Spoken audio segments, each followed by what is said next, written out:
2. Oh.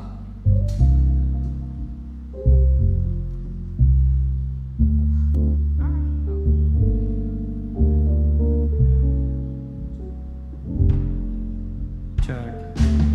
Go on. You guys want to start right now? Start right now. Start right now. 1, 1, 1. Never mind. I was there. What? Start right now. Start right now. As they're walking in. No, not yet. Not many of them have walked in yet. I was supposed first. It's no point of me being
Hello, testing, testing. Y'all hear me? Hi, guys. All right. I know not necessarily everyone's here yet, but I think we're just going to get started because we got a lot going on today. So as always, welcome to home base. Nice to see you all. I'm really glad you made it out. Also, shout out all my Massachusetts brothers pulled up. There's like 6 or 7 of them. So I'm really grateful and happy to see them there. Okay, so we're gonna start off with a couple announcements. Give me some next slide. Thank you. All right. So, New Jersey has recently gained 3 new missionaries that are going to be here for the upcoming year. They're over here. You guys can wave. Yay! So because they're here, they've been kind of creating a lot of events and things that they want to, share with everybody. So on the next slide, I have a list of all of their schedules and activities and things that they're going to be creating. So every Tuesday, as always, is board game night in the evening. Every Saturday, as always, there's the prayer vigil in the evening. But then this Sunday, we're going to host volleyball after church. So if anyone wants to come play volleyball together, we're going to do that. The next Friday is going to be a movie night. Then there's going to be Peace Starts With Me seminars, karaoke, and a pie cooking competition. So there's going to be all sorts of things happening. If you check Next Gen Media, we're going to be posting more about it and things like that too. So I hope you guys can come by and do all these really fun things and get to know our missionaries too. Next, Matoba has been running and directing a music and arts workshop that's going to be happening at Camp Shahakwa this summer. So if you guys like music, if you want to write songs, if you want to participate in anything that is music or art related, this weekend is for you. It's in Pennsylvania in the beautiful Camp Shahakwa in the mountains of the Poconos, and it's going to be a weekend. So not too much commitment, but really, really fun, and with a lot of good people who are doing a lot of amazing things. So come support Matoba and do that if you want to. Next. Oh, she has also something else to say.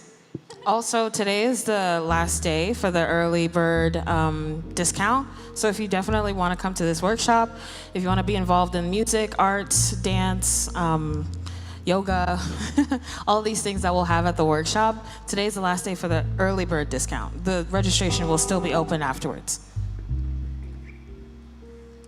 We are also creating a fundraising concert together with the KEA and the Clifton bands. And so come join us on June 22nd. There's going to be a lot of bands performing. They're going to do original songs. They're going to, just perform all sorts of things. Organized partially by Calvin, partially by our other Matoba and all of the New Jersey bands. So if you guys like music, you want to come to see a show, and you want to help support the music ministry, come to that as well. I think that's the last one. Yeah, okay. That's the last announcement. So hopefully you guys saw that tonight we're actually going to have a brother-sister night. So we're going to start ourselves off, kind of create the atmosphere with some praise and worship, and then we're going to split into brothers will stay here, sisters will go in the Magnolia Room, and we'll do our own separate programs there. So right now I want to welcome up the home-based band, and they're going to sing some songs for you guys. So you guys can stand up, praise and worship style. Stand up and you can, mic check 1 2 1 2 1 2 1 2. Mic check 1 2 1 2. 1 2 1 2 1 2 1 2 1 2. 1 2 1. Okay. Wandering into the night, wanting a place to hide this weary soul. It's bag of bones. I try with all my might, but I just can't win the fight. I'm slowly drifting. Oh, bag of bones. Just when I ran out of road, I met a man I didn't know, and he told me that I was not alone.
able to hear y'all. Lost another one, I am free. Yeah, I am free. Oh, I am free. I lost another one, I am free. I am free. Oh, I am free. I lost another one, I am free. I am free. Oh, I am free. Picked me up, he turned me around, he placed my feet on solid ground. I thank the Master, I thank the Savior, because he healed my heart, he changed my name, forever free. I am not the same. I thank the Master, I thank the Savior, I thank God. Oh, I thank God. Thank you, God. Oh, I thank God.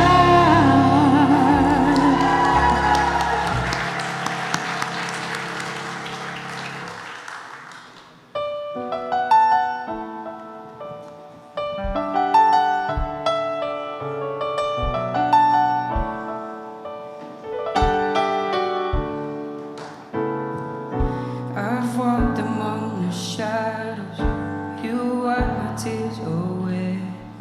I've felt the pain of heartbreak, I've seen the brighter days. I've prayed prayers to heaven from my lowest place. I have held your blessings, God, you give and take away. No matter what I have, your grace is enough. No matter where I am, I'm standing in your love. On the mountains high, I look to the one who set me there. In the valley high,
All my days I've been held in your hands.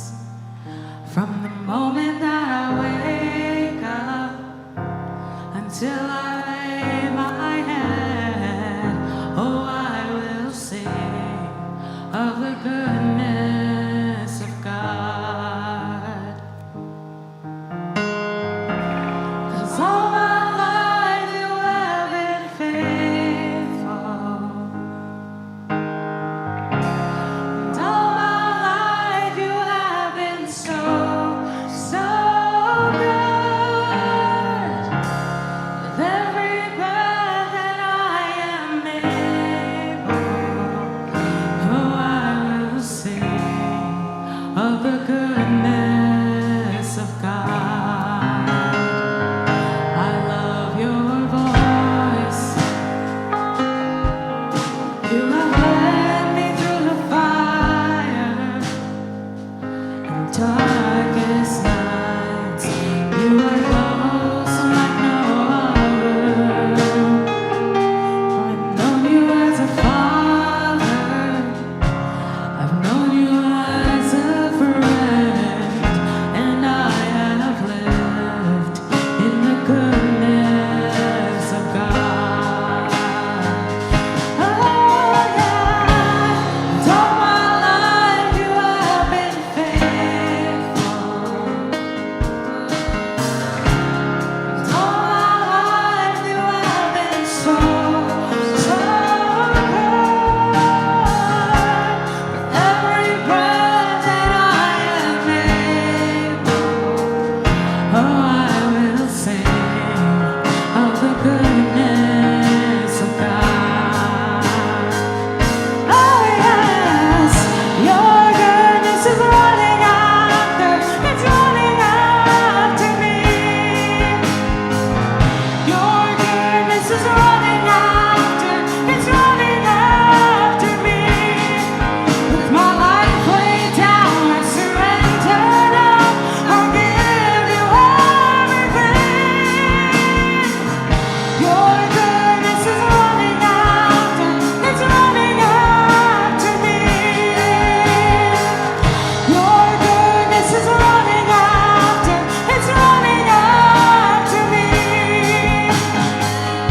Your goodness is running after, it's running after me. With my life laid down, I surrender now. I give you everything, oh Lord. Your goodness is running after, it's running after me. Yeah, yeah, oh Lord. 'Cause all my life you have been faithful, and all my life you have been so, so good. With every breath that I am able, oh, I will sing of the goodness of God. I'm gonna sing. All my life you have been faithful. And all my life you have been so, so good. With every breath that I am able, oh, I'm gonna sing of the goodness of God. I'm gonna sing of the goodness of God. I will sing of the goodness of God.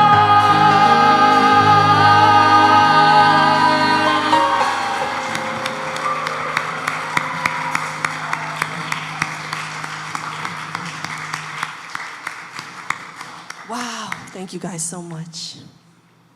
All right, so for today, we really wanted to be able to dive deeper into masculinity and femininity.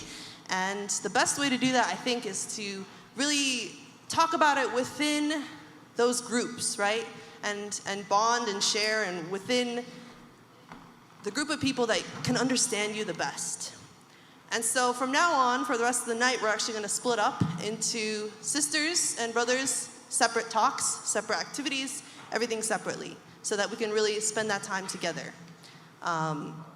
Within each of our genders. So for sisters, I'm actually going to dismiss you guys now. We're going to meet in the Magnolia room. So either way, you go up the stairs, and it's upstairs. It's the biggest room on the top floor over there.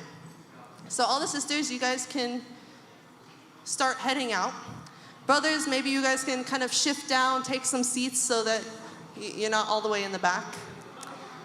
And I'm actually going to turn it over to another MC for you guys. One of our brothers from Massachusetts has been kind of running and creating his own ministry called Rising Kings, all about masculinity, all about creating men that are, I don't know, he'll explain it to you guys himself. I'm not there. So welcome up Sam Miranda, and he's going to take you through the rest of the night. All right, boys, what's up? How are you guys doing today? Good. All right, we got some GPA folks. I didn't expect you guys to be here. It's great seeing you guys. Y'all graduating soon, right? Yeah, yes, sir. All right, so I'm gonna lead just the emceeing and the icebreaker activity. I was gonna say challenge because it's gonna be physical a little bit. I saw some of you guys yawning. Maybe it's because you guys are a little sleep deprived from GPA, but we're gonna get you guys a little waking up, okay? So, do you guys know what the talk is gonna be about today? Anyone? Masculinity, yes. What does that mean for you guys? Providing. What was it? Providing. Good, good. Providing. Responsibility, discipline. All those words come up when I think about masculinity. And our sister Meta will be talking more about that through her talk, The Moral Divide, What Makes a Man. So before we get into that, we're gonna do a quick activity. This activity is gonna be pointing towards how self-discipline or self-mastery is what leads to true freedom. There's a lot of temptations in this world that Meadows gonna go through, but one way to fight it is how? Through physical activity, I believe. Pushing past your limits, pushing past that part of your that body that says to stop going further, to stop breaking through your limits. So what we're gonna do is we're gonna have 2 exercises that anybody can do, regardless of your fitness, okay? And these exercises are gonna test your mental strength, okay, and discipline, which will hopefully be the first step in it be applying to everything in your life, not just physical, right? So we're gonna have planks, and we're gonna have squat holds. Now, I really like these exercises because the lizard brain is really loud with these exercises. You know, when you're squat holding, your brain tells you just to give up, just stop. It's so painful. Same with planks. But I hope that we can push past even just 1%, push past that voice and grow. Because I really believe that it's gonna improve our lives in every respect. So we're gonna have 3 groups, okay? First group, I want Josh to lead them. It's gonna be people who think, who might think that they're not very fit, you know? And the second group, we're gonna have Aki here. People who think they're somewhat fit, okay? And then I'll be here for people who think they're very fit. And please don't be too humble. If you think you're fit, please be here. But no matter what fitness group that you're a part of, we're gonna provide you an opportunity to grow, okay? So yeah, if you guys can just make a line real quick.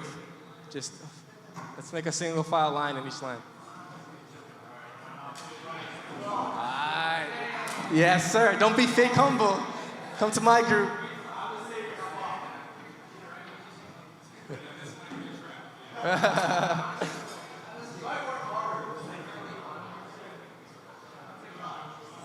Oh, wow, okay. We have a lot in this side of the group here. We got a bunch of fit GPA boys. I think they can make it here, no? A lot of them. Come on. We might take the safe route. Okay. All right. So, guys, leaders, team leaders. So, I want you guys to make a group of 4, and then they'll go one at a time, okay? So, let's start with 1, 2, 3, 4. And then you guys can watch, and we'll go after, okay? All right, so on Josh's side, you guys will be doing a 1-minute plank, okay? And in Aki's side, you guys will be doing a 2-minute plank, and we'll be doing a 3-minute plank here, okay? So, so guys, I want you guys to keep in mind, when you guys feel that voice in your head telling you to stop, push past it. Like even just 1 step, okay? All right, so bring your 5 up here, and the rest can just watch in the pews for now. All right, or encourage, cheer them on. I know you don't like people cheering you on, but it's okay. All right. Oh, that's good. You guys got everyone? Okay. All right, so I'm gonna do it with you guys too. So can you guys go to the back there, the first line? All right, come on, boys. Line them up, line them up. It is long. All right, everyone, get on your knees. Pause. What's up? Yeah, you do it with them. Huh?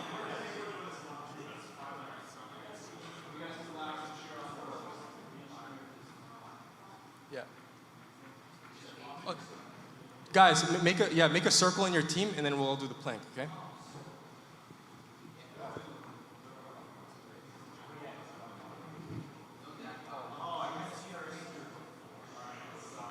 All right, ready? Everyone get down.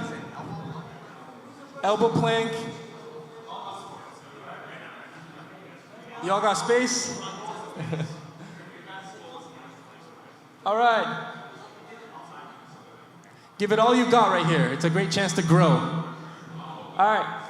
5, 4, 3, 2, 1. Blast off. Woo. You got this, Jesmar. You got 10 minutes, right?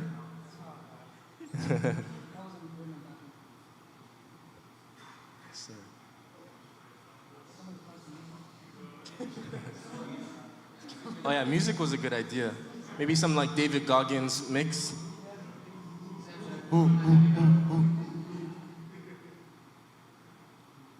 For the 1-minute group, you guys might start feeling that pain, that voice telling you to stop. Keep pushing through.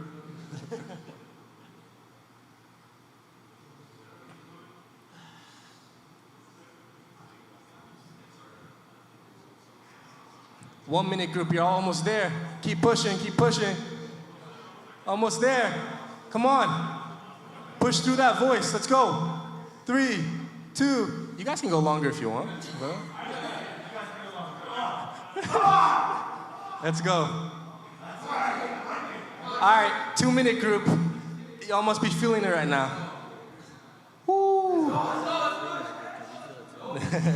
No, you're not allowed to.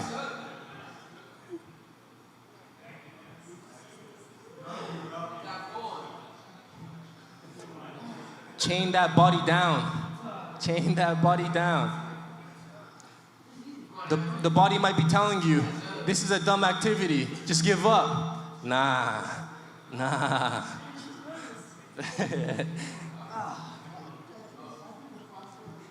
If you fell down, get back up. Fulfill your promise, your integrity right here. 10 seconds left for y'all. 2-minuters. Keep going. 3, 2, 1. I bet half of you guys can hang with us here. Come on. Woo. Wow, really? Let's go. I guess now it's a competition. Which group's gonna win?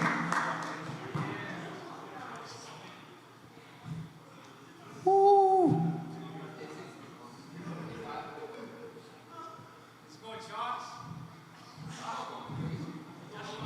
Let's go.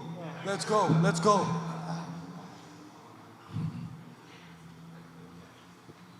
I'm gonna stop talking. It's starting to hurt.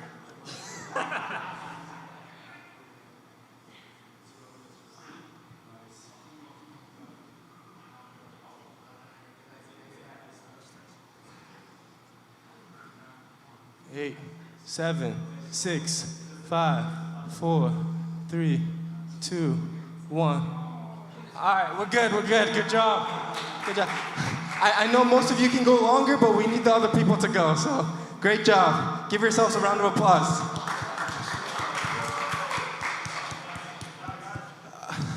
It was easy for you, huh? Light work. I can do 5. All right, next group, quick. Good job, y'all. You just try to get as many people as you can. You ready, 3-minute group? Yeah. All right.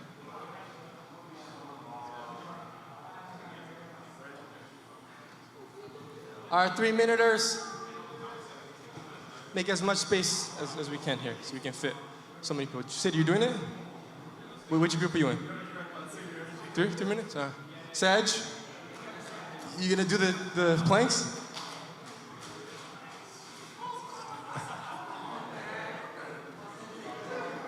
All right. Let's get on the floor.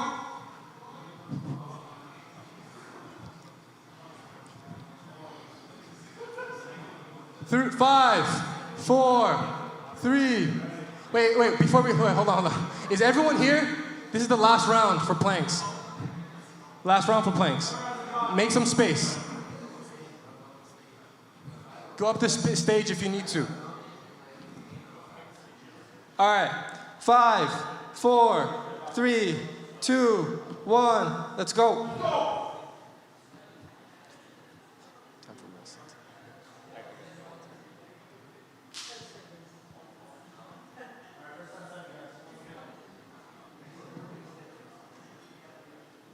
Yes, sir.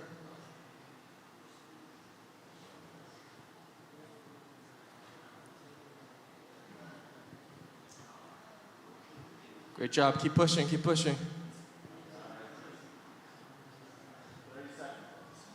30 seconds.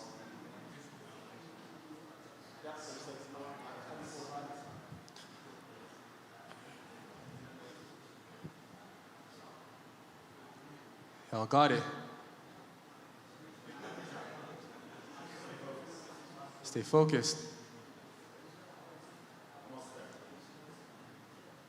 When your body tells you to quit, that's when you grow. It's a blessing when that happens.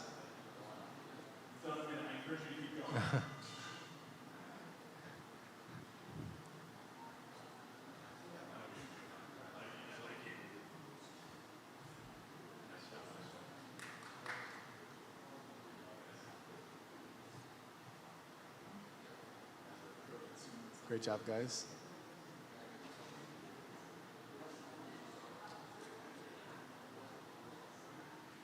"30 seconds left for the 2-minute group.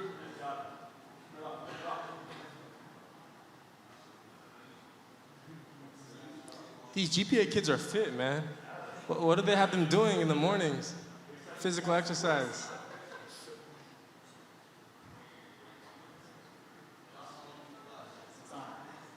Butt up, Ethan. Let's go. Almost done. 7 seconds left for the 2-minuters. Let's go. All right, 2 minutes done. 1 minute left. Let's go. Some of us doing our Spartan race tomorrow in New York. Y'all better be prepared.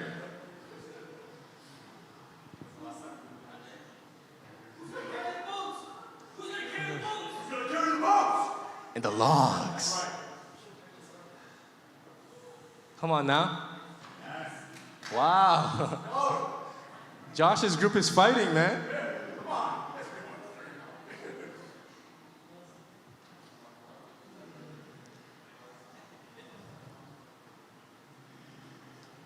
This is when it matters here. 20 seconds. This is what you're doing it for, right here.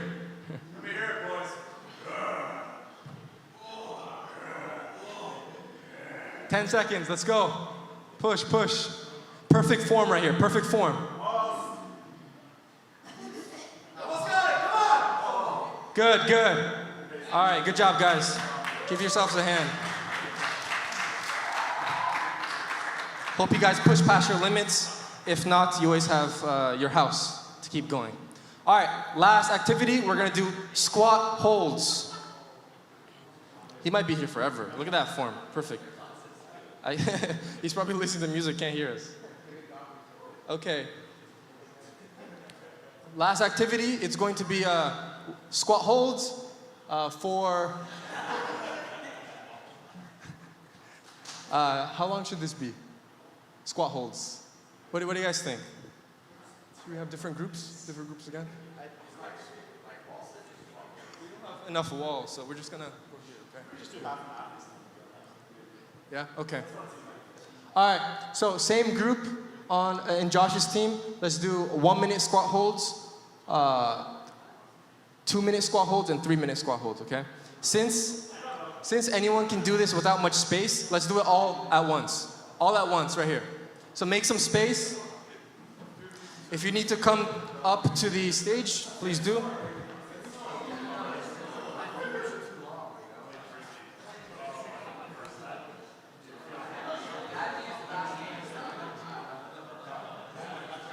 Oh, 3 minutes. I don't know if I can do 3 minutes. Oh, man.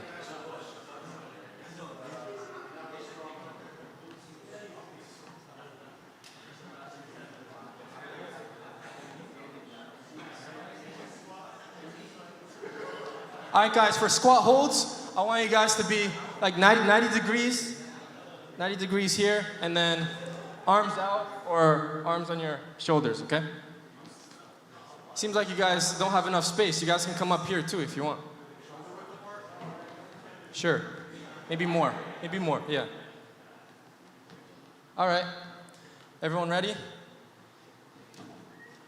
3, 2, 1, let's go. Woo. Good, good, good. This is my weakness, Josh. My weakness. This is tough.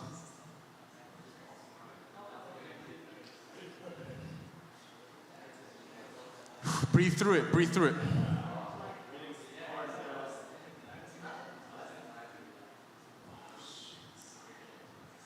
Welcome the voice that tells you to quit. Welcome it.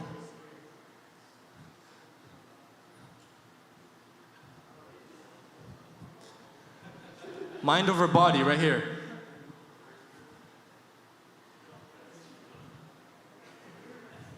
Embrace the shaking legs. It's completely normal.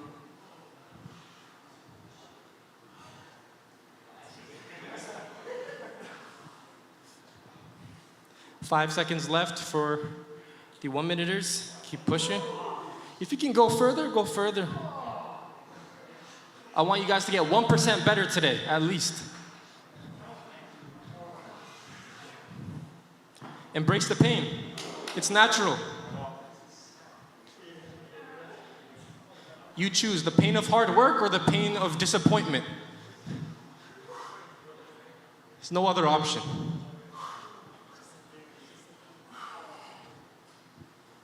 Oh my God. I love it.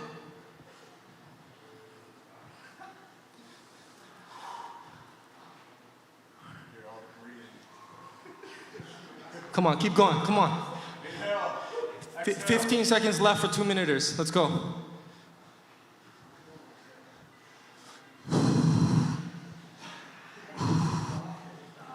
second, guys. Come on. 2 minutes. Come on. Embrace the pain. Come on, let's go. 2 minutes up. Shackle the body, shackle the body. Let's go. Keep going if you can. My legs are shaking.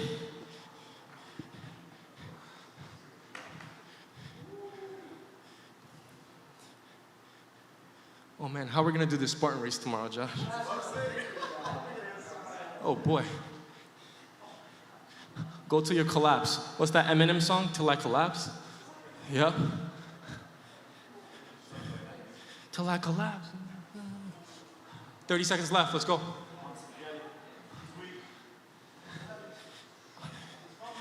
Oh man. It's like the Holy Spirit is in me right now. 15, let's go. Ooh, beautiful. I'm not a masochist, trust me. Let's go. 5, 4, 3, 2, 1. Yes! Good work. Good work, boys. All right. 1% better each day. I think this is more than 1%. Great job, guys. Forfeit the race. All right.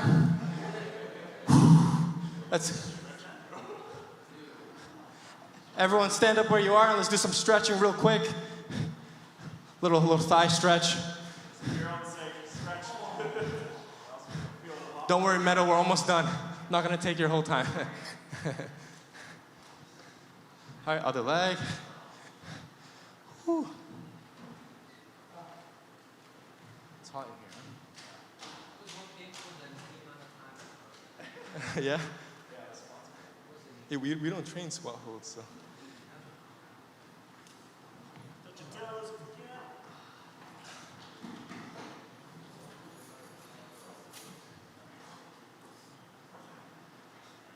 Okay.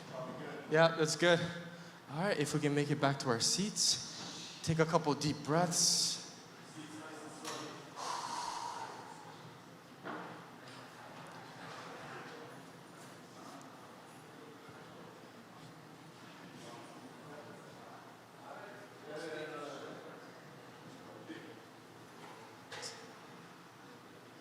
Okay. All right, so hopefully we got a taste of what pushing past our limits is like, of what self-mastery and self-discipline is like. Right now we're going to be hearing more of a talk, more education about how to grow that, and how to become a man. So please give me a warm round of applause for Meadow Telekson.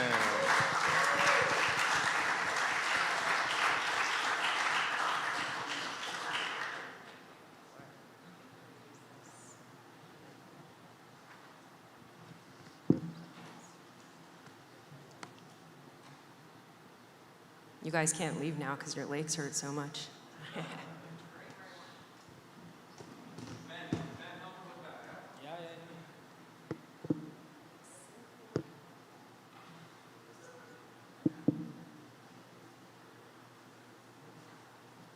Okay, guys, you might be surprised to see that I'm not a man.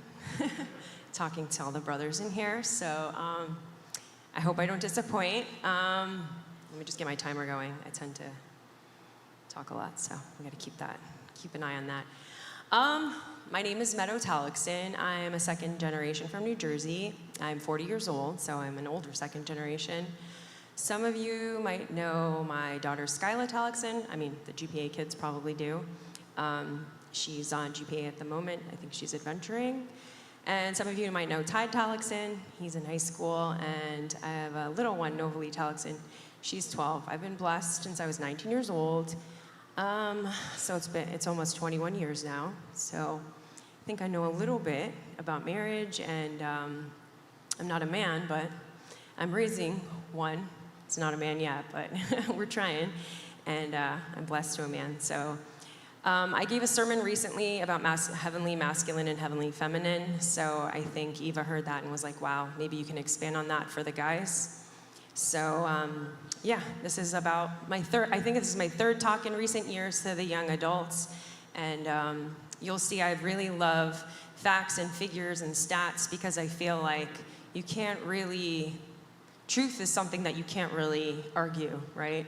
Truth just cuts like a knife. It's the sharpest knife there is. And if there's data that backs up what you're saying, you can be as passionate as you want, you can be emotional as you want, but if you have data and facts, someone can't really argue with that. And I know for men, actually part of my talk was how men really use the left side of their brain more than women, statistically. And of course we use both sides, we all do. And men have, feminine characteristics, women have masculine characteristics, but for the most part, men find it harder to stay true to their faith because men are rational thinkers, and women use the right side of our brain, and the right side of our brain is actually responsible for faith and metaphysical belief and spirituality, belief in God, all of that. So intuitively, it's much easier for women to keep their faith. So I want to talk a little bit about, actually the first talk I gave here to the young adults was called Faith and Reason. And it was basically about, if you put your faith aside and your belief system aside and all of these metaphysical things, if you put them aside, does it make sense to be moral? Does it make sense to be good? And the conclusion that I came to, based on statistics and data, is that a moral civilization actually flourishes more than an immoral civilization. So there's this really amazing and fascinating book published in 1934 by a British anthropologist who did not believe in God, named J.D. Unwin, and the book is called Sex and Culture. And he studies 80 plus civilizations and societies and argues that societal energy and cultural achievement are closely tied to sexual restraint. He claims that civilizations tend to flourish when they uphold strict monogamy and sexual discipline, and decline when they embrace sexual liberalism. And he actually found that within 3 generations, if sexual immorality was introduced into a culture, within 3 generations, that culture completely collapsed. And if we look at how we're living now, our boomer generation, which is my parents, the first generation, their generation was the beginning of a very, very liberating sexual revolution, right? And then we have Gen X and millennials and Gen Z, which is you guys, and our society is not doing so hot. We can't even define what a male is and a female is, right? So it just makes sense. So in these 80 plus societies, every single one of them, where there was sexual immorality, every single one of them declined within basically collapsed within 3 generations, right? So super interesting stuff. But my talk today is about, is morality, is living a personally moral life, is that freedom for you, or is that not freedom? Because when we look, I'm gonna go to my slide, does morality lead to freedom? When we look at modern freedom and the definition of modern freedom that people are using in society today, the concept of modern freedom is in many ways an inversion, a complete inversion, or at least a very radical departure from the classical and Christian understanding of freedom. So classical freedom, and it doesn't just come from Christianity, from ancient Greece and Roman philosophy and thought, freedom equals self-mastery. To be free is to be ruled by reason, in harmony with the natural law and the good. Plato and Aristotle said a free person is one who rules over their passions and lives according to reason and virtue. Slavery for them wasn't just political, it included being a slave to pleasure or desire. The Stoics said true freedom is inner, not outer freedom from external constraint, but freedom from internal chaos, from your passions, your fears, your irrational thinking, right? And Christian thought, St. Thomas Aquinas and St. Augustine said freedom is the ability to do the good, to act in accordance with truth, and to follow God's law, follow order. Sin actually isn't freedom, but bondage, and it's a distortion of the will that makes us slaves to disordered desires. So freedom equals liberation from the tyranny of your own passions, right? Your lizard brain that you guys were talking about, so that one can act justly, rationally, and in union with the divine order. So modern freedom, here we'll move on to the next one so you guys can see a visual. Also, AI is kind of cool, guys, even though it's not really AI because it's not sentient or anything. So can we please stop calling it AI? But it's pretty cool. I'm starting to figure it out. You can see from my funny drawings or images that AI created for me. But it's really good at researching and finding quotes and putting things together. But beyond that, yeah, it's not thinking, guys. It's not going to take over, so don't worry. So we're seeing here, right, that's classical freedom. But modern freedom, which is post-Enlightenment, so basically around the 1800s, This was past the Enlightenment. Liberal tradition really started taking root in our society and Western civilization. And we see a new definition of what freedom is, right?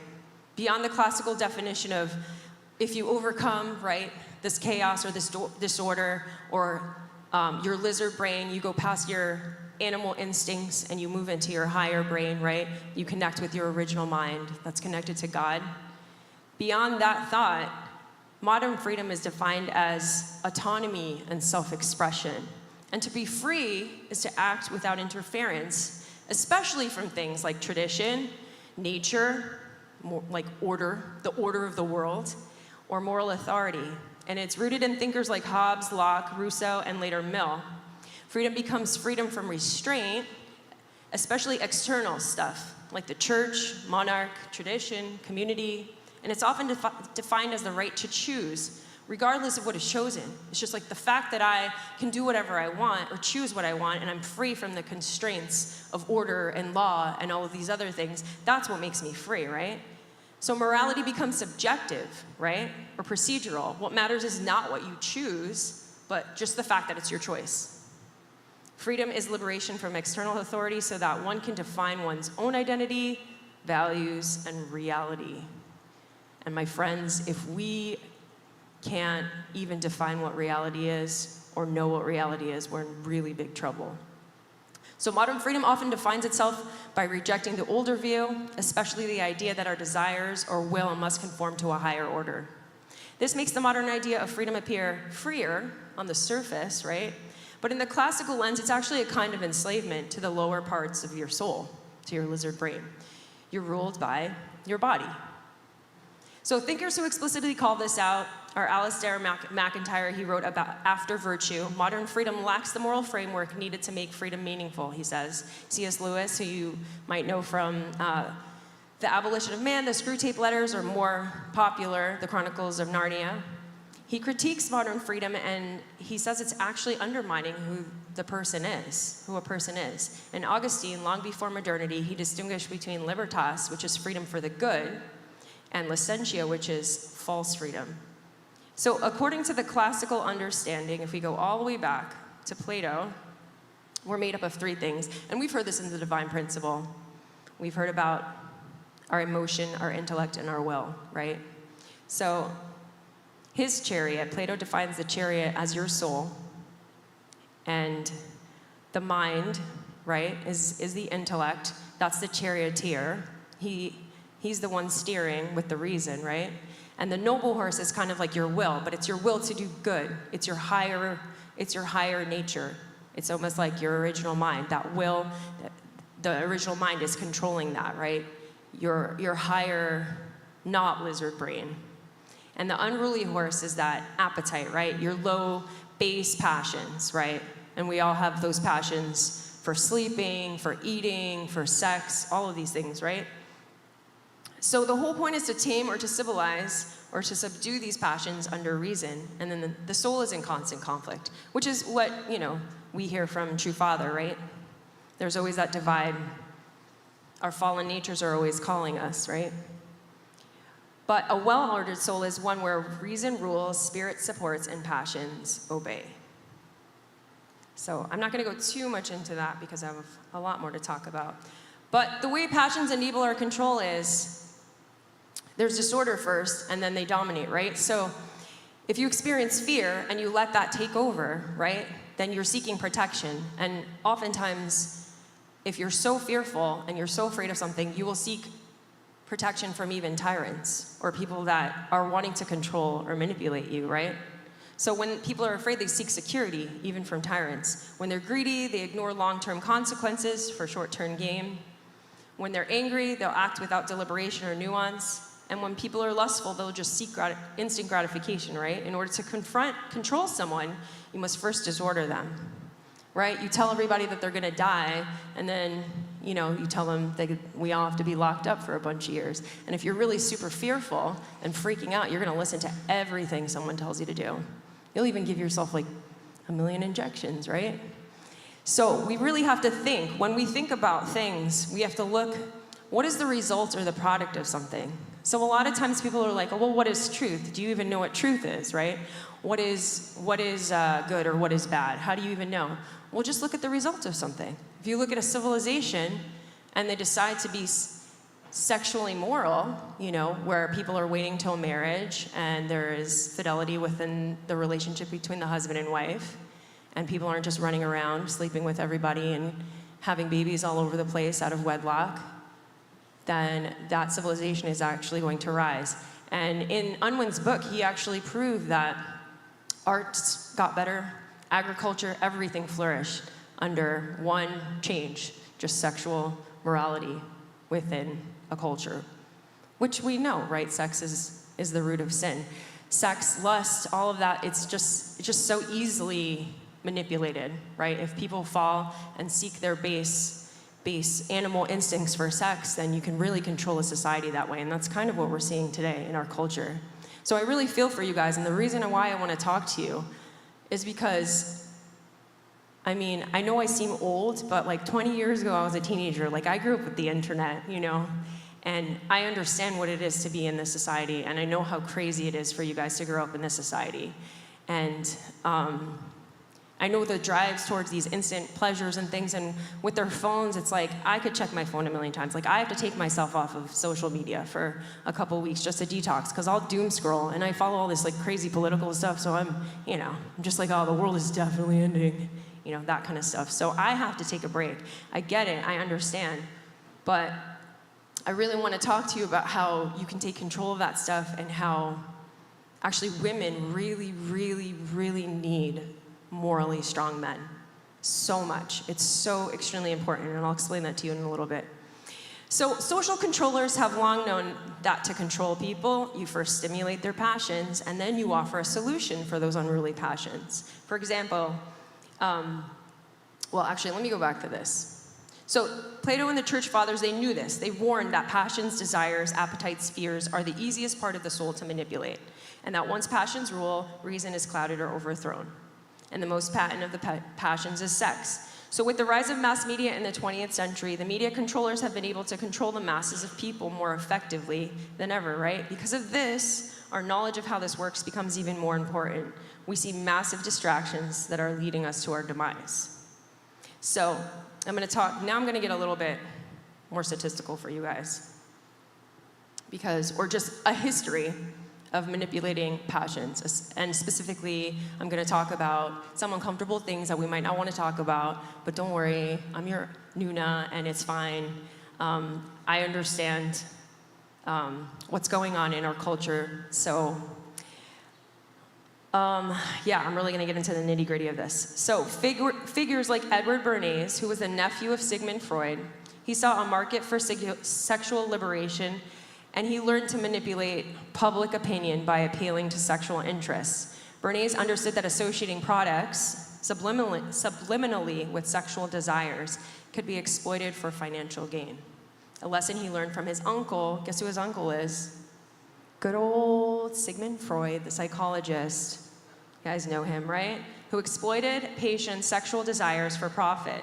Advertising and public relations influenced by behaviorism aim to manipulate passions as a form of behavioral control, associating commodities with sexual desire using conditioned reflex by showing pictures of sexual advertisements.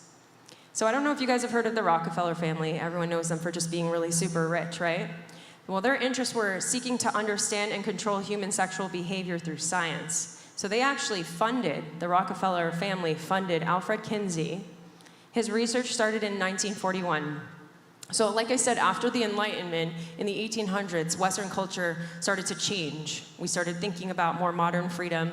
We thought about sexual liberation. And as this continued, it just became harder and harder to fight. So once you give in to this, sexual immorality and just let people do whatever they want, especially in terms of images like pornography, just letting that go, it's really hard to keep under control.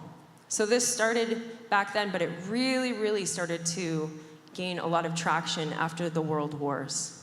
People were very defeated. Up was down, down was up. Good guys, bad guys, all of this stuff. And it really became something that became basically impossible for Western civilization to control because we kind of opened the doors to it.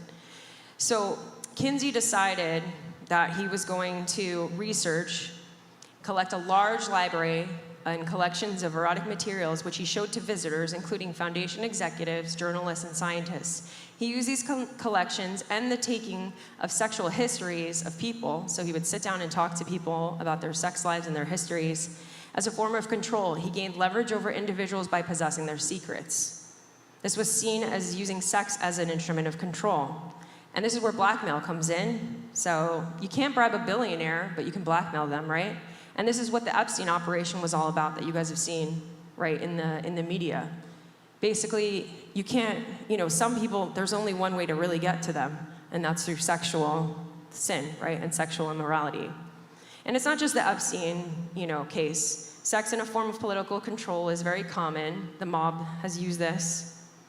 Trump's lawyer used it. Honeypots, which are basically prostitutes that are planted, right, for people to fall into traps so that they can later be blackmailed. Kinsey's work focused on already sexually liberated types. So he did a lot of research on the LGBTQ community, and then he acted as if those populations were representative of humanity as a whole. So then he published his findings saying that everybody thinks this way, right? Specifically focusing on homosexual behavior, he said this was the way everybody thought and everyone behaved. So this is really important because this is foundational, because this is what many belief systems in our culture come from. We just chalk it up to science. We think Kinsey made all of these incredible breakthroughs in the liberation of what we're sexually like, but all of his data and facts actually came from false stuff. He said this was how everyone was. So lots of sex and masturbation is totally normal. Homosexuality is 10% of the population or more. Children are inherently sexual beings. So false. I'm a pre-K teacher.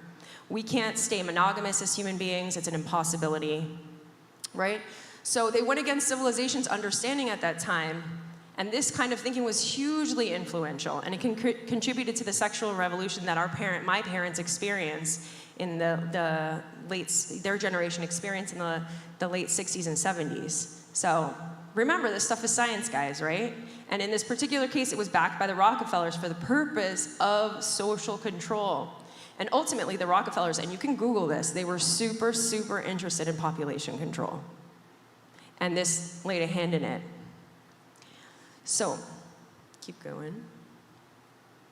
There's a bunch of legal turning points, basically, that are saying, I'm just going to go over them really quickly. In 1957, there was this big federal case, basically saying that you don't really know when an image is obscene or not. Like, it led to a lot of judges looking at a bunch of different pornography and being like, okay, that's obscene, that's not, that's obscene. Because if you're letting this stuff in and you're saying, well, it's just up to like the ruling, whether it's super obscene or not, it's not objective, right? And then in 1970, the Lockhart Commission said porn is basically harmless. They were trying to fight against it. They were seeing that a lot of people were becoming violent and rapes were going up, but people said, nah, it's okay, it's harmless. 1973, Miller versus California, it said, you know what? It's kind of just up to community standards. Whatever people think is like offensive to them, that's kind of what's offensive. Right, so this opened the cultural floodgates for pornography. It becomes super mainstream. This film that was made called Deep Throat was very pivotal because the woman, Linda Borman, she spoke. There was a huge feminist backlash because she spoke about how she was basically abused throughout the whole filming of the movie. And so then people started, their consciences started bothering them, and people started saying, hey, this is not right. This is not cool. I don't know what we're doing here with pornography. It's a little scary. And they tried to link, there was all this data about links to harm, right, and violence, and just it not being good for society as a whole. But the porn industry fought against this really hard. And there was some headway that was being made, but then in 1992, the Clinton administration ends federal obscenity prosecutions of pornography. That means you can't bring any court cases up to federal law that have to do with pornography. So it's just, it is what it is. So freedom becomes addiction, not liberation. Let me see where we are. Okay. Let's keep going. So I'm sure you guys have heard all of this stuff before. You know, we have this really great movement within our movement called High Noon, if anyone ever wants to refer to that or needs any help with this kind of stuff. But, you know, there are so many statistics about how pornography, you know, chronic porn use can really just lower your motivation. You feel like you've accomplished things. Your libido is reduced. You know, there are a lot of people I know, and I'm going to be really honest with you right now.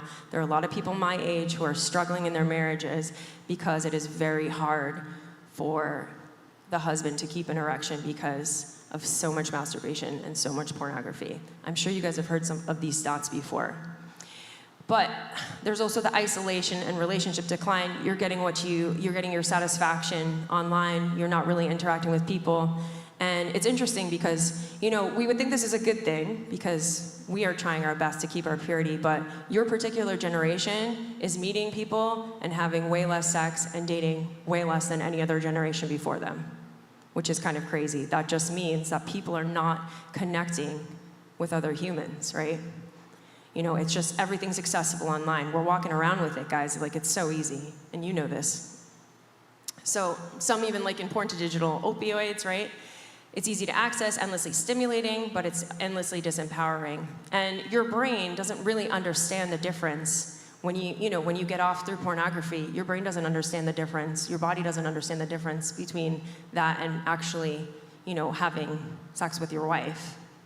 So you feel like you've accomplished something, but you haven't created any life or made any babies or even had an intimate connection with anyone, right? So this is really funny. I was asking this to make a yin-yang like a really long time ago, and I guess it remembered, because when I told it to just make a guy who's ruling, you know, his passions, his life in the world, it put a yin-yang on his armor. So I was like, whatever, just leave it. Because when you tell AI to tweak like a little something, then it's like, then in the next picture, like the yin-yang is gone, but like an arm is missing. So I'm just like, you know what, I'm not messing with it. Yeah, but you guys kind of know this stuff, right? This porn psychological effects. So how do you rule your passions, you guys? It's easier said than done, right? I can tell you all these things, oh yeah, be good and do good things and don't fall into your base passions. But you know, it's hard. And we're growing and we're learning. And I was a teenager once too. I was a young adult once too. But so how can we really do this, right? I thought this was a cool picture it made. I was like, show somebody trying to beat their passions, like a video game. I like the gambling and the pizza. Right, so these things, what do we have to do to be able to overcome this? Well, we have to know, if we know the truth about stuff, if you guys really understand that at a deep level, like people who pushed all of this porn stuff, it's not even just happenstance that people wanted to be free and sexually liberated. Like there's conspiratorial, there have been meetings where people talk about debasing the American culture. And they said, let's do our best. Literally, guys, there have been meetings to fight Catholicism, because Catholicism was like the standing religion at the time. Let's get rid of it. And let's push for Americanism. And Americanism is consumerism and liberalism, right? So if you understand this, it makes it a little easier, right, to understand, to fight these things. If we see things like sin and vice as weapons that are used to manipulate us, if you weaken the men in a society, you don't even have to do anything to the women. If you weaken the men in the society, the men become weak, the women start to come to do the opposite. The more emasculated the male population is, the more masculine the female population is going to become. So we see women stepping up and saying, I don't even need a man. I'm a strong, independent woman. I'm a boss bee, right? All of that kind of attitude, right? What do women have to give to me? Men have to give to me except for heartbreak. All you have to do is weaken a men in society. They just get distracted by all these vices. I call them the weapons of mass distraction for all of us. And the women, you know, they become unbalanced as well. Because I gotta fight for myself now. My husband's over there playing video games for hours and hours and hours. I just gotta do it myself, right?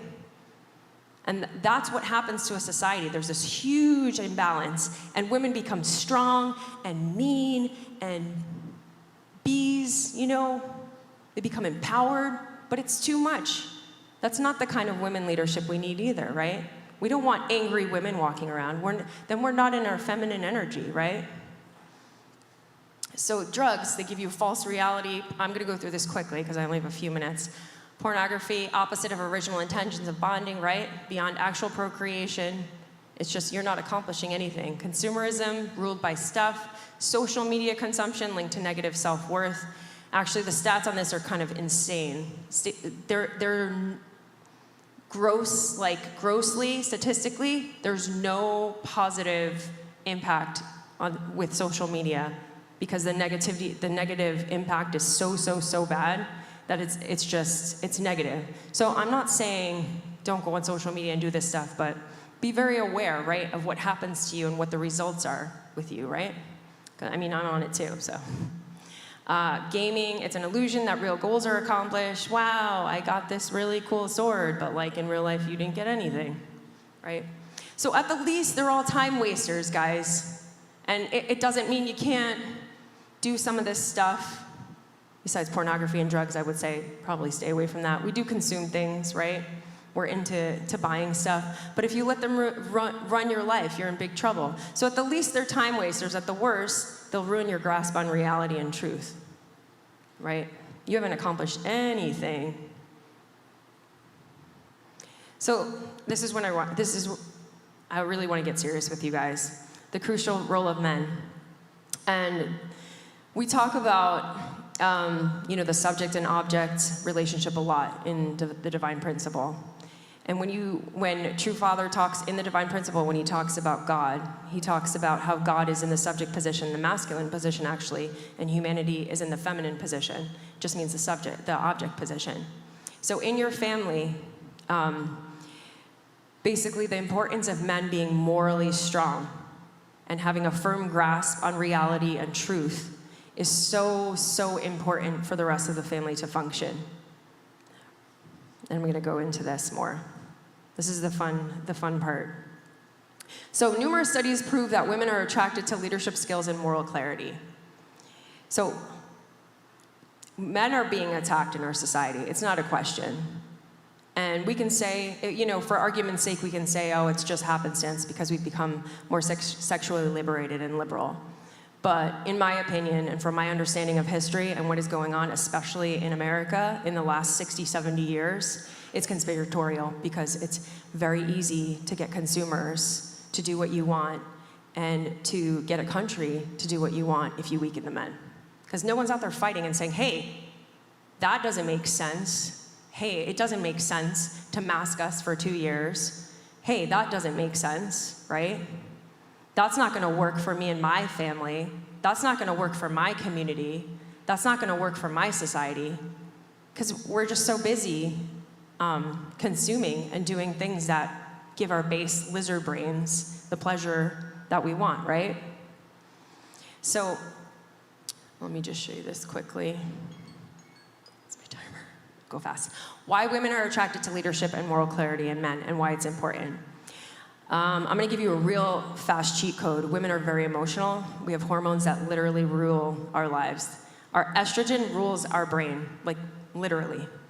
And when we go through a change that I'm starting to go through later in life, my body's starting to tell me no more babies, that estrogen actually goes away from your brain and from your body. And it almost decreases like 90%. But estrogen is a very powerful, not only sex hormone, but brain hormone for women. And it makes us very emotional. There's a week in my month, every single month, where I cannot make big decisions. I get really overwhelmed, and little things seem really crazy, and life seems really hard and really overwhelming. And as soon as my period comes, I'm okay again. And this is real. And I'm telling you this because you are going to experience this in your marriages. Women are not as good as making clear-cut, reasonable decisions as men are, because you are predominantly more reliant on your left brain. We are predominantly more reliant on our right brain. That's just statistics, you guys. That is how God created us. And it's super cool, and it's super yin-yang. It's awesome. But you need to be very clear about truth and reason and really good at decision making, leading your family spiritually, because it's not that easy for women. Not to say that we can't come up here and give big talks and talk to you rationally, but that's just how our nature is. Feminine nature and masculine nature are very different in the ways that we think. So, I'm gonna just tell you this really quickly. In evolutionary psychology, status and leadership as mating signals. David Buss in 1989 and in 2003, he did these cross-cultural studies spanning 37 cultures. Women consistently ranked ambition, industriousness, and social status as top desirable traits in men. Leadership is often a proxy for high status and competence. The evolution of desire, Buss says, that women prefer men who can provide and lead, not just materially, but also socially and morally. Anthropologist Helen Fisher said in her research on mating behavior, she notes that women are drawn to men who show direction, decisiveness, and purpose, which signals strength as a partner and a father. Biologically, we are looking for these signals in you. Moral clarity as a sign of trustworthiness. Benjamin Carney and Thomas Bradbury in 2000 in long-term relationship studies, women value emotional stability, moral consistency, and integrity in men, which increase relationship satisfaction and perceived security. Dacher Keltner from UC Berkeley in 2009, moral character and ethical leadership increase perceived attractiveness and likability, even over physical appearance in many contexts. So there's this alpha male misconception, right, that leadership equals aggression, and that's just not true, right? Not to say there isn't a time to fight, right? To be a warrior, to fight against, what's wrong. True attraction is not to dominate through force, but leadership through vision and values. So Michael Gurian, he wrote a book called The Wonder of Girls. Girls and women are more biologically wired to seek men who can protect and lead with empathy and integrity. Not just testosterone-driven bravado. So men who have integrity, which means when they say something, they do the same thing, their actions follow, right? Religious and traditional contexts, in traditional and religious communities, so they studied a vast group of Christians, Muslims, and Confucian cultures. Women report higher marital satisfaction when men take spiritual or moral leadership in the home. A 2007 study in the Journal of Psychology and Theology found that husbands who lead with moral clarity, spiritual guidance, values-based decision-making, are more likely to have emotionally and sexually satisfied wives. I know I'm really hammering it in, guys, but I just want you to be aware of the statistics, the data that's out there. Modern dating patterns. So on dating apps and surveys that they did over OkCupid, eHarmony, and Psychology Today, these studies have consistently shown that women rate men as more attractive if they take initiative, are decisive and value-driven, speak confidently about purpose, morals, or beliefs. So in short, clarity and conviction equals attraction. So women are drawn to men who know what they stand for and lead with vision, not just socially, but morally. This includes making principled decisions under pressure. So I just want to say one more story that I've personally experienced. I had a bandmate who I like to sing, and he played guitar, and he was going through a divorce, and it was after COVID, and his wife basically told him that the reason she left him is because he was weak. And I was talking to him over lots of conversations. I didn't know, him that well, so I couldn't make any judgment or basis on his character, but he asked me, "Do you think I'm weak?" And I didn't understand it at the time because it was pretty early on in our musical business relationship that we had. But the more I learned about him, he said he followed exactly what the CDC told him to do during COVID. He forced his kids to get vaccinated against his wife's wishes because that's what the CDC said. And I even looked at his Facebook page during the time because I was just curious. I was like, oh, I'm really into this kind of stuff. I'm like super into, conspiracy theories and all these things. So if you ever want to talk to me about that stuff, I got you. I know it all. The earth is totally flat, guys. No, I'm just kidding. It's more like government conspiracy stuff. But he basically was so afraid, and he was doing all this fear mongering online, and he was bullying people because he just said, this is what they told me to do. And later on, after everything, we talked, and he's like, you know, maybe our government made some mistakes. And I was like, listen, I have so many opinions on this, so I was very careful about what I was talking about. But I realized why his wife said he was weak, because he didn't stop any time during that to think for himself and to stand back and say, wait a minute. And if you make the decision that you want to make, that's fine. But don't let fear, right, and these emotions drive your decisions that you're making. And that scared her. And she left him with 2 kids. She got a divorce because when a woman loses respect for a man and his ability to make decisions, strong moral decisions, and have leadership skills, she can't really love him. Women cannot love men that they don't respect, right? So I finally understood it after just getting to know him for a little bit. Anyway, we don't have a lot of time. I'm sorry. I tend to go on and go on. So I want to end with this. You know, Karl Marx, you know, and he's often misquoted. It's not completely religion is the opiate of the masses. He basically says, you know, people become very afraid. I'm going to pause this, actually. No, actually, we'll go back. It's okay. People become very afraid, or they seek something, and then they go to religion, and they just say, oh, well, religion will take care of it, or God will take care of it. So then he says religion is the opiate of the masses, right? But I want you to really think what the true opiates in this world are, right? If we're distracted, if we're consuming, if we're looking at pornography, if we're constantly on social media, if we're not looking up, we're not going to be paying attention to what's going on in the world, right? And we're not going to fight for the good and righteous things that we need to fight for. So I just want to end with this. I want you to really think. The key points that I want to leave you with are, evil is always looking for a way to invert the truth. The narratives that are being pushed right now are so inaccurate and so false, right? Even with the sexes, men and women, like there's all these different genders. Like, what are we talking about? It's so not based in reality. What is going on, right? Think of the results of what's going on. Think of the results of what people are telling you to do, right? What is our culture telling us to do? Think of the results that are coming from that.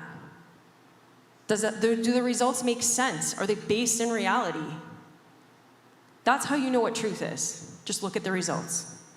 And I want to say this too. Religion strengthens your character. It's not an opiate. It creates public righteous indignation, which we all need, right?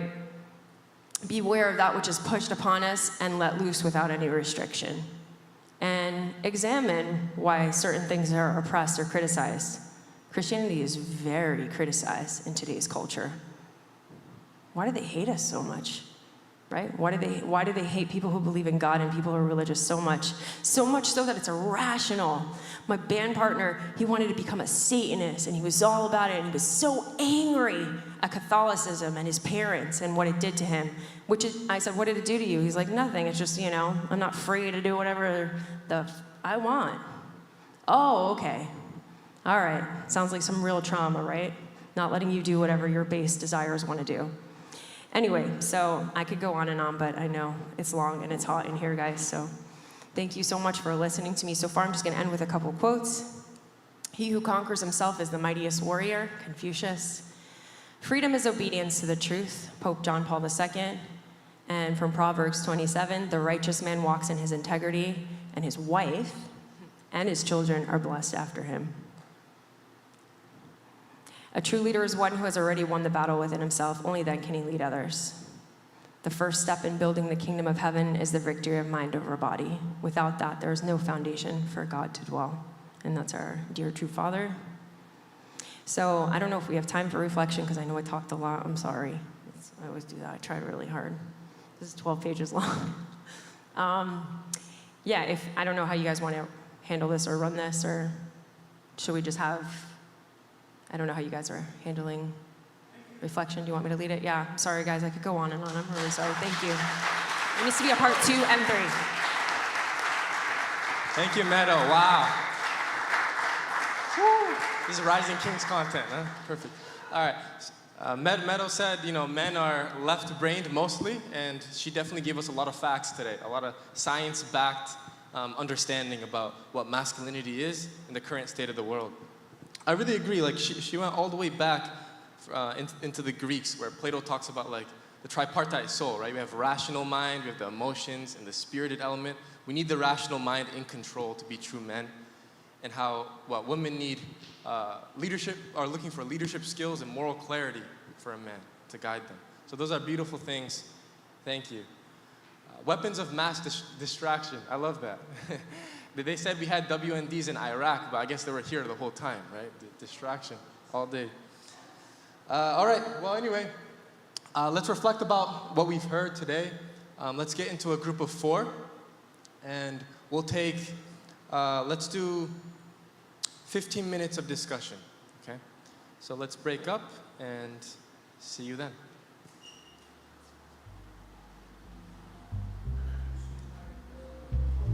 Talk about the questions, yeah?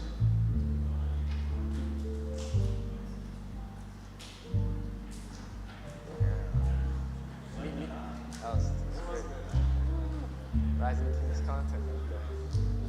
Yeah. Man. Super, yeah.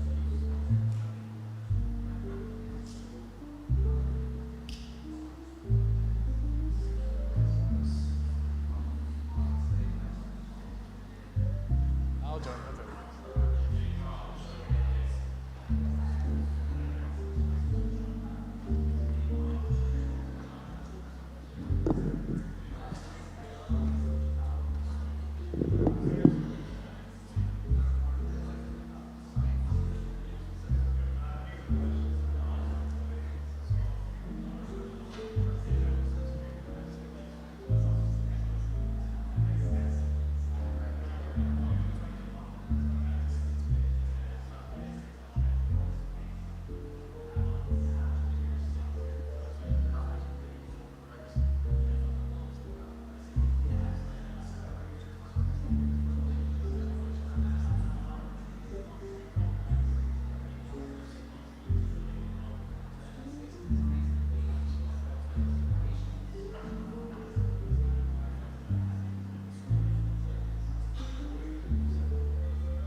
2 minutes. 2 minutes.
But I'm gonna wrap up the discussion. If you wanna share, then yeah, you can in front of the group.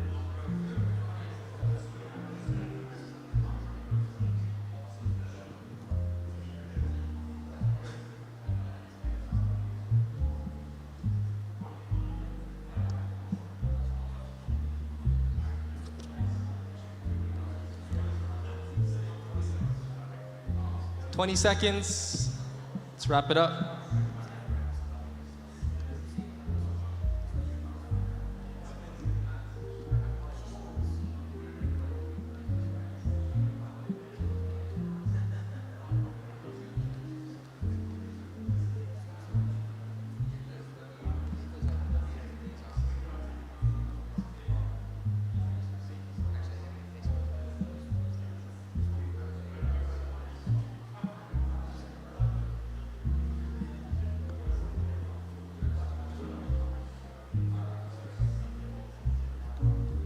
All right, guys, gather back. Let's wrap this session up with some sharings.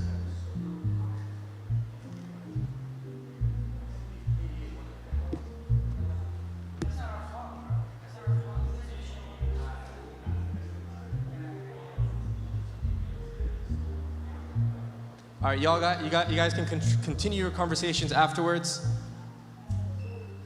Okay, how are your reflections, guys? Good conversations? Yeah, you guys seemed locked in your discussions. Hope it was good. Now I just want to open up the floor for anyone that wants to share. Either it's one of these questions or something that came up in your group. If you feel that it's something that can benefit your other brothers, I really encourage you to come up and share.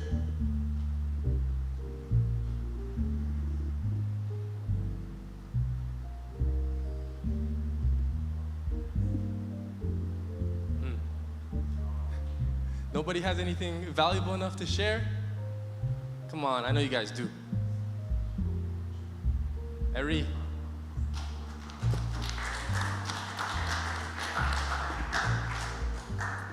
Okay, so I'm gonna share about the second question, how I personally guard my soul from cultural messages. So I recently just got blessed, and thank you. And something that my wife really struggled with was that I was on Instagram a lot, like scrolling on Reels. So we made the decision that we're gonna do like a condition, like no social media condition. It's been almost like 2 months, I think, and yeah. And you know, there's been struggles, right? Like sometimes, like watching YouTube, I go to YouTube Shorts, I'm like scrolling still. But I really noticed how, like, social media, like, totally, like, it gave you the sense of accomplishment, like, right, Meta was talking about it, like, the sense of accomplishment for doing literally nothing. I was talking about it with my group, but it's like, you see somebody accomplish something, they, like, build, like, a house or something on, like, social media or, like, anything, they accomplish something, it's like, oh, you feel good. But then, and, like, right, you have this sense of accomplishment, but all I was doing was just, like, laying in bed, like, for hours. That was it, like, scrolling on social media. So, right, so like when I deleted it, like I found myself, there was like times where I was like bored and there was like nothing for me to do. So it like pushed me to do more things, right? Like work better on whatever I was doing for work or, right, like picking up like a little bit of like hobbies around the house. But like, and then it's like those small things with like actual sense of accomplishment. Yeah, so technically our condition ends on Monday. So I could download it again, but I probably won't because it adds literally nothing to my life. So I recommend that, you know, delete social media. Sometimes it's a little bit scary. It's like, oh, like I DM'd or sent reels to a lot of my friends, and that's like how I communicated with like the friends that I didn't live close with. But now I just text them. So, yeah, it's really like scary sometimes to just like, you know, kind of like delete it, but it's only been a benefit in my life. So, thank you. Yes, sir. Yes, sir. Man. Yeah, so, some of the Rising Kings boys, one thing that really helped in a lot of our journey is deleting social media on our phones, like Instagram and YouTube. And then, if you still want to look at Instagram once in a while, you have your desktop laptop, right? So you intentionally look up Instagram and scroll for a few minutes, like update your friends, you know, your messages. This is a more responsible way, to use social media, in my opinion. Yeah, good. Thanks for sharing. Anyone else? All right. Mr. Tadden. Wait, what's your first name? Justin. All right. So I'll share one, the first one, a part of my life where I felt enslaved to something. And for that, I think it was mostly just like affirmation from other people. Just really felt like I couldn't do a lot of what I wanted because I was just seeking affirmation from others and seeking to feel validated from what others thought about me. And also like kind of similar to that, like fear of like kind of judgment as well. And through that, it was like really like felt enslaved to that idea that I like, it's pretty much not for myself, but for others, the things that I was doing. And yeah, honestly, it was really good just thinking, like realizing that is a huge step of like what you're doing is not like for others, not for yourself. And then from there, like it was really good. But yeah, pretty much that's it, yeah.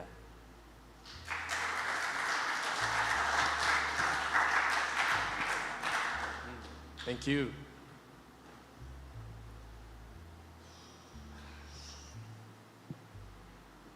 We have time for a couple more.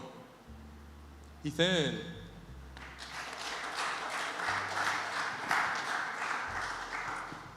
I could share the first one. I'd say, for me, one thing I'm like feeling a little enslaved to is just like having a good time with like my friends and everything. I feel like having fun can kind of, if it's not super intentional, can kind of get you like distracted from your goals, especially if you're trying to like pursue something bigger. Like for example, if I'm trying to work on becoming more mature, I just decide to make a bunch of like immature jokes or something like that. It's not, I might feel good in the moment, but it's not really helping me get like farther or anything.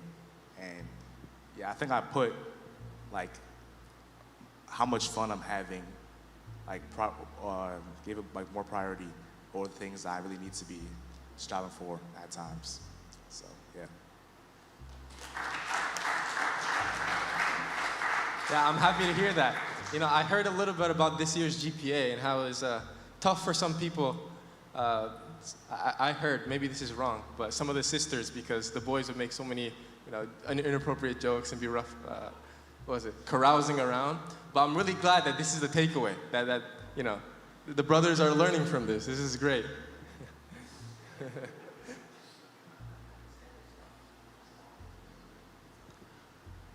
One more? It's time for one more?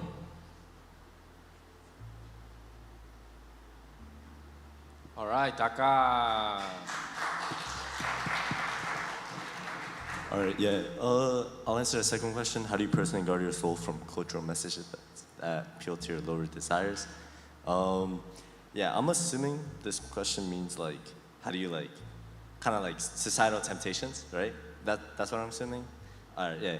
So I think, yeah, like personally guarding my soul, I think it really stems from like knowing what you truly want, having a sense of clarity of what your heart wants actually. Not just your mind, but what your heart wants, I think. So I feel like with a clear direction on what you want to do, goals that you want to accomplish, intentions for your life, I feel like these lower desires from society or like cultural messages, whatever, I feel like they're just meaningless because you know what you truly want and you're so like confident in your identity and in your ability to pursue your goals. So yeah, that's how I personally try to guard my soul and just truly knowing what I want and truly striving towards the goals that I want to accomplish. Yeah, thank you. Thank you. Yeah, it's good. That's good. When we have a clear purpose in knowing what we want, these lower desires can be, used for our benefit and controlled. That's good.